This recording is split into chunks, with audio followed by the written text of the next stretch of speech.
നിങ്ങളുടെ ഇഷ്ട പരമ്പരകൾ എക്സ്ക്ലൂസീവായി സൺ നെക്സ്റ്റ് ആപ്പിലൂടെ തികച്ചും ഫ്രീ ആയി ഇപ്പോഴേ ആപ്പ് ഡൗൺലോഡ് ചെയ്യൂ. എന്നാലും ഈ ചന്ദ്രേട്ടൻ ഇത് എന്ത് പണിയാ കാണിച്ചേ? ആ അലവലാതിക്ക് കൈ കൊടുക്കേണ്ട വല്ല കാര്യം ഉണ്ടായിരുന്നു. ഇതിപ്പോ നമ്മളല്ലേ നാറിപ്പോയത്. ഈ വിഷയം ഇത്രയ്ക്ക് മൂത്ത് നിൽക്കുമ്പോ നമ്മളെ കൂട്ടത്തിൽപ്പെട്ട ഒരാള് അങ്ങനെയൊക്കെ ചെയ്ത അതിന്റെ അർത്ഥം എന്താ? അതിന്റെ അർത്ഥമൊക്കെ എനിക്കറിയാം. എന്താ? വർഗസ്നേഹം. ആണുങ്ങളെല്ലാം ഒറ്റക്കെട്ടാ ചേച്ചി. എന്തൊക്കെ വൃത്തികേട് കാണിച്ചാലും അവര് പരസ്പരം തള്ളി പറയില്ല. അടിസ്ഥാനപരമായി അവരെല്ലാം പെണ്ണുങ്ങൾക്കെതിരാ. അതില് ചന്ദ്രനെന്നോ അജയനെന്നോ വിശ്വനാഥനെന്നോ ഹരിയെന്നോ വ്യത്യാസമില്ല. പെണ്ണിനെ താഴ്ത്തിക്കെട്ടാനുള്ള എല്ലാ അവസരവും അവര് മാക്സിമം ഉപയോഗിക്കും. എന്റെ സങ്കടം അതല്ലടി.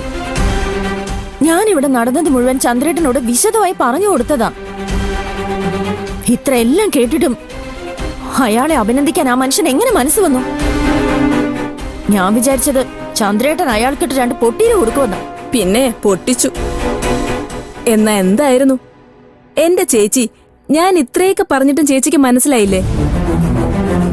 പെണ്ണിന് വേണ്ടി വാദിക്കാൻ ഇവിടെ ഒരുത്തനുമില്ല. നമ്മുടെ കുറ്റവും കുറവും കണ്ടുപിടിച്ച് നമ്മളെ ചവിട്ടി താഴ്ത്താനാ മുഴുവൻ ആണുങ്ങൾക്കും താല്പര്യം. നമുക്ക് നമ്മളെ ഉള്ളൂ ചേച്ചി. മതി മോളെ, നമുക്ക് നമ്മള് മാത്രം മതി. നമ്മള് നമ്മളായി നിന്നാ നമ്മളെ ആർക്കും ഒന്നും ചെയ്യാൻ പറ്റില്ല.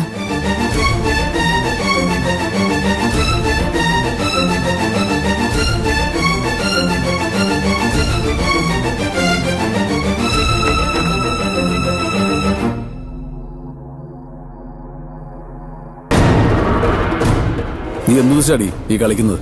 കളിക്കുവല്ലോ, ഞാൻ കുളിക്കുമായിരുന്നു. നിന്റെ കുളിയും ഞാൻ നിന്നോട് കൊണ്ടുവന്ന് 6 പേരെ കൊല്ലാൻ വേണ്ടിട്ടല്ലേ?